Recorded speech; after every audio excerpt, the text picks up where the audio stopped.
Next one from Jean-Francois.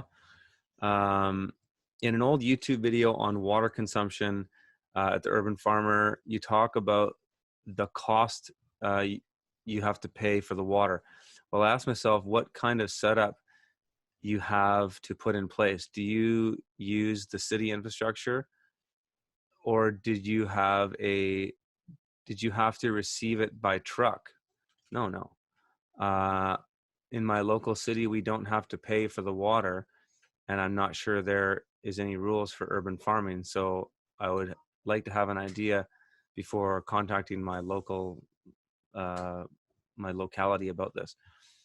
Well, it's just tapped into the city water lines on that particular property. I've done, so the video in question, if you guys are curious, is this one.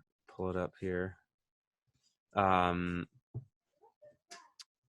your screen here?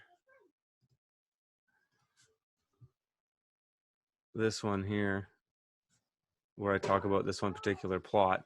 I've done, like, I also wrote about this in my book. Like, I give a very a complete list of all the materials and irrigation setup at this plot, how it was laid out, everything about it is covered in my book. And I've probably done this one in videos too. Just search more on water.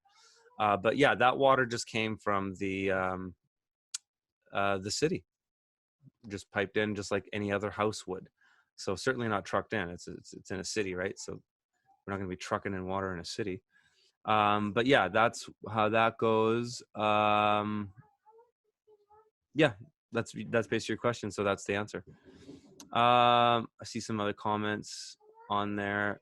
It says in many cities in Quebec, water is free. Oh, right on. Well, then you don't have to worry about it.